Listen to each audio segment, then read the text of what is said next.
Hey, what's up? It's Jared with State of Tech. And if you have this Galaxy S8 or S8 Plus, you're probably wondering how to get better battery life out of it. Now, it actually does a really good job. I've really been impressed with how this phone has performed, even when I'm not paying attention to optimizing it or really doing that well to stay on top of some of the best practices that I'm about to share with you on how to get better battery life out of this device. Now, what they did here with this particular device, and we saw this first with the Note 7, was the introduction of a device manager. Now, there's been device manager apps for a long time, so this is going to be the first tip. There's been device managers for a long time that allow you to run a process and it, clears out the memory, helps prolong battery life and all of that stuff. But they went ahead and added it in, and the S8 and S8 Plus are the first phones to have that. So what's cool is that you can actually add an app icon to your home screen to quick launch this. And if you have Apps Edge where you swipe out from the side to get those additional panels, you can actually add it to that. So if you don't want additional things on your home screen, which I totally get, you can move that over to the Apps Edge panel and quickly run this process.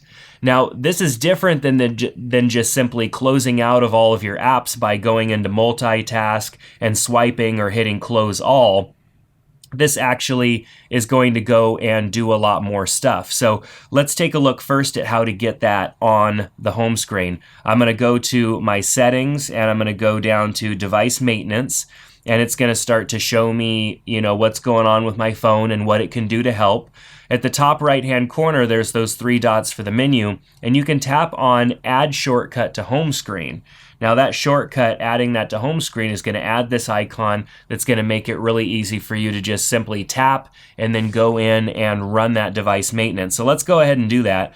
I'm at 76 out of 100 right now, but it says that there's some battery performance and some storage performance that it can do. So I'm going to hit Fix Now. It's going to go ahead and close out things, just kind of clear up some memory and get rid of some stuff that isn't necessarily needed. It says that it found Dropbox is using an unnecessary amount of energy right now, so I can tap on Fix and it can actually pause that app or basically put it to sleep, and then I'll hit Done. So now I'm done. I've optimized my device for the time being. Now, this is a great tip because this is something that is built in, it's easy to do, and it's something that you can do often. And all of your apps are still in your multitask, so you don't have to worry about it closing out of those apps. Like, you could still jump back into those apps. It closed out the processes, but it saved the state, so you don't have to worry about that. So moving forward, of course, there are other things that you can do to optimize, and that is turning off services that you don't necessarily use. Now, for me, I've never really got too used to using the Edge feature where you can swipe out and get those Edge panels. It just didn't really add anything for me. I'm fine going into my app drawer and kind of scrolling through the apps or using the search to search for the apps that I want. So I don't necessarily need to have that swipe out on the side. So I went ahead and just shut that off altogether. It's very easy to shut it off. You just swipe out from the side, go to the settings, and turn it off, and it's gone. Bixby being to the left, so if you swipe to the left, having Bixby over there, that also uses up power because Bixby is always keeping up to date. So to get rid of that, if you tap and hold on your home screen and swipe over to where Bixby would be, you can toggle Bixby off, and Bixby is not going to use up as much energy in the background. Of course, you can still use your Bixby button to get to Bixby, but swiping over it isn't keeping everything up to date all the time. One other thing that you could turn off if you're not using it is the active display. For me, I don't really care about the active display. I have other ways of seeing what time it is, and simply picking up your phone is going to allow you to see what time it is anyways. Notifications being on that, I just don't need that. So I could turn off the active display by going into display and choosing the active display option and turning that off. So There's also an option of screensaver and keep screen turned off. Those are things that I turn off. I set my screen timeout to after 1 minute of inactivity so that my phone screen isn't just on all the time. I turn off the LED indicator because I don't need my just an LED flashing all the time because I have notifications. I turn that off. I turn off edge screen by turning off edge panels. Edge lighting, I don't necessarily mind. Sometimes I kind of like that feature, but you can also turn those off right here in this screen. So toggling those things off are going to definitely save on your battery life a lot. Screen mode, I basically just have that set to adaptive, but I think that's just more of a color and performance. It's not going to really save you on the battery. But the big thing is just turning off services that the phone has, the Samsung things that you don't necessarily need. As we sign into apps and sign into email accounts and all that stuff, the phone starts to sync to a lot of things. Now, for me, I have a couple of different email accounts that are Gmail accounts that I log into here. And if I was to just let it sync everything all the time, it would use a lot of battery life. So this tip is that you want to limit what is being synced. And so if I go into accounts, and so under cloud and accounts, and then I have accounts, I tap on accounts, and it shows me all the different accounts that I have that are somewhat syncing to my phone, which is a lot. There's a lot of stuff here. And some of the ones that have a persistent backup or a persistent transfer of data, like your Google accounts, you can limit the things that are being backed up. You can see I have 3 different accounts in here. And so I would want to make sure that the services that I'm not using are not syncing. Like I don't need Google Play Books and Fit Data and movies and newsstand and trips and Google Plus and all that stuff. I don't need that to sync on all of my email, on all my email addresses, because some of those email addresses, there may be an account there for that, but I just don't use them, so I don't need that. So go through and toggle off all of the different syncing features, and you can go through, not even just with Google here, but you can go through to all these different accounts and toggle off some of these, syncings that's going to happen automatically. Because if you're not using some of those features, there's no need for them to be syncing in the background all the time and draining your battery. So go through some of these and figure out what it is that you can toggle on and off. For example, there's even some apps that I just toggle syncing off altogether because I'm totally fine not having those sync constantly in the background. When the app opens, it can sync, and it will sync the data when the app opens, but when the app is closed, it's not syncing in the background. And I know you probably have several apps that you don't mind them not syncing in the background. The information isn't that necessary to be updated all the time. You just want the information updated when you open the app, and the app will sync when you open it. So that definitely makes things a lot easier on the device. So a big one is changing the resolution of your phone. Now, if you go into display, and then under display screen resolution, there are 3 different resolutions you could choose from. Now the phone comes on FHD Plus, which is the middle option. You can go up to WQHD Plus, which is the highest resolution, and they don't put it on that by default, even though that's, they tout the phone as having that resolution, but they don't set it on that feature because that's going to use a lot of battery life.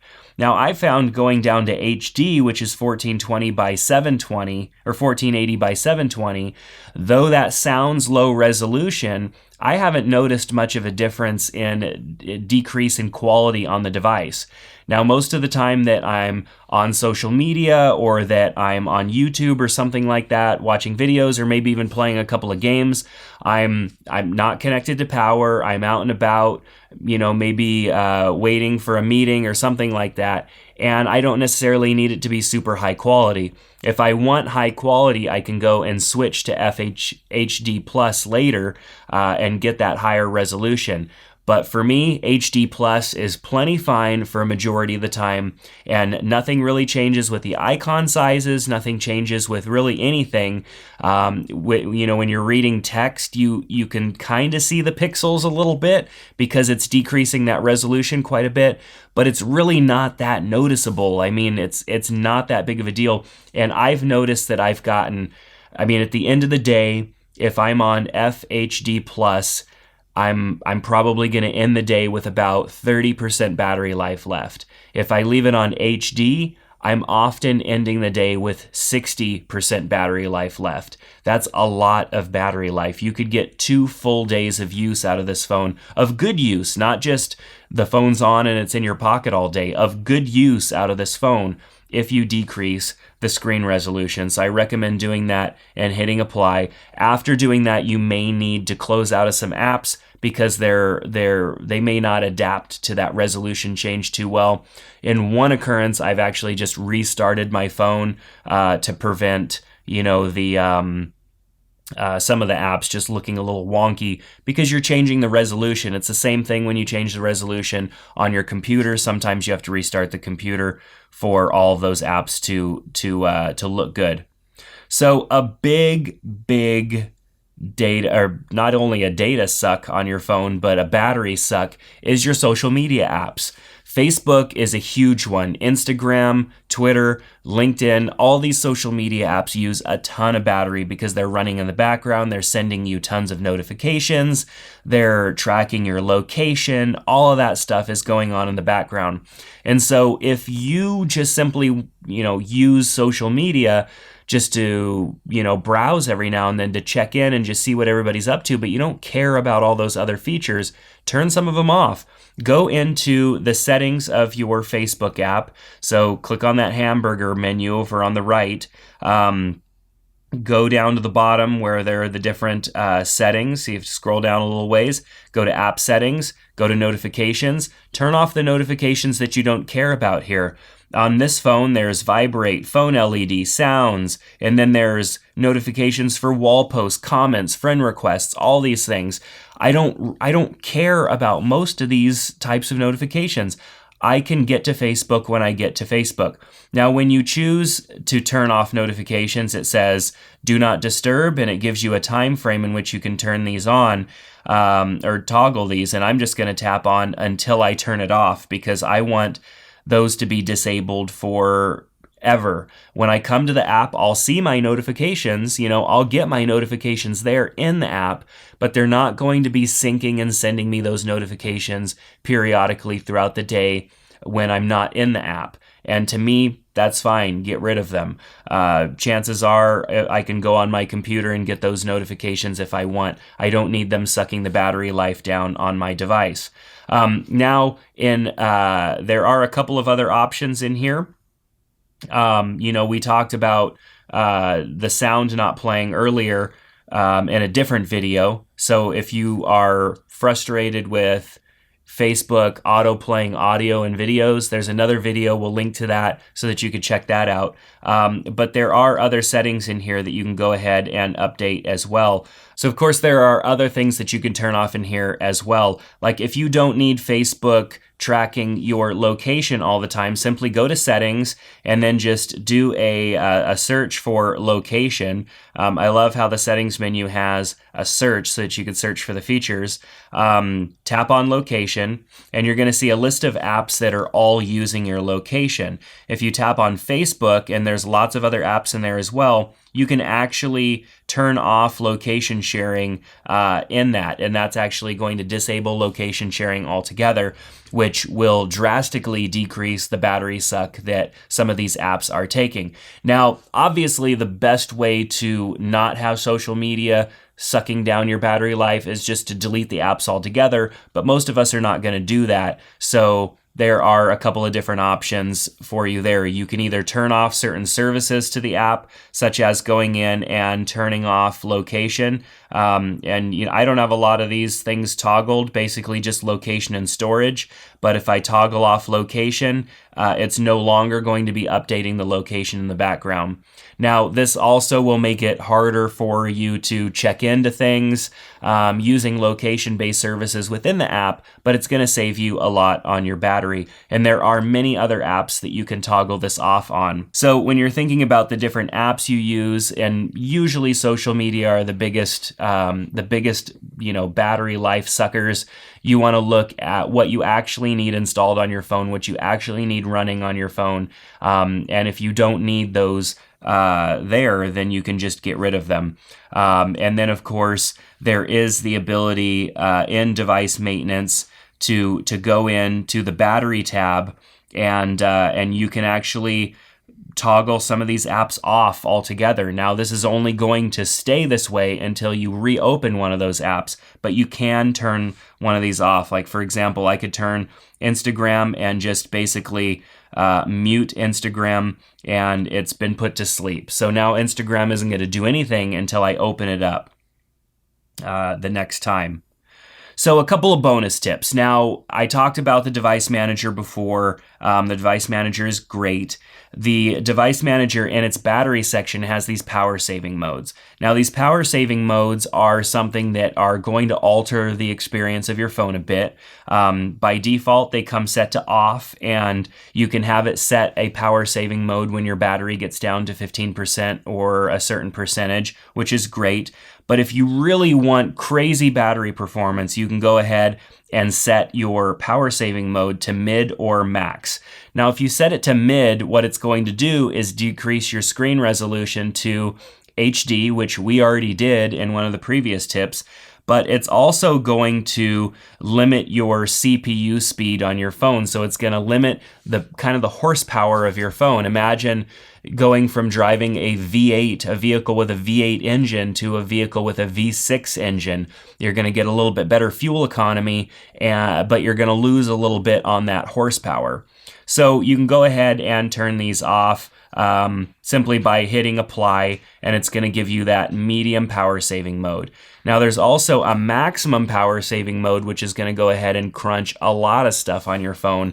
It's going to decrease the brightness. It's going to put your screen at that HD plus, which we already did earlier. It's also going to turn off background network usage, which means, you're not going to get any of that data syncing or anything going on in the background, because it's basically turning off a lot of your phone's features so that battery life is preserved. And then always on display, which is disabled. That's something that we disabled earlier as well when we were talking about, settings and features that we don't use in the phone. So this obviously is going to make a huge change to your phone. You're not going to really be able to play games or do anything like that when you have the maximum power saving mode turned on. You will notice a little bit if you're using the mid power saving mode. You are going to notice a little bit of a performance decrease.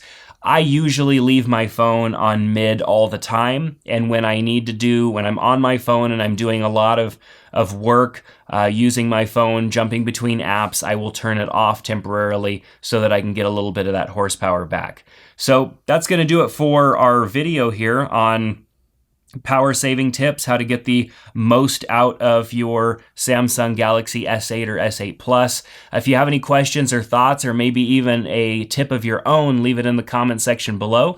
Give us a thumbs up if you like this video, and subscribe to our channel here for more updates and additional videos. Thanks so much for checking out State of Tech. We'll see you soon.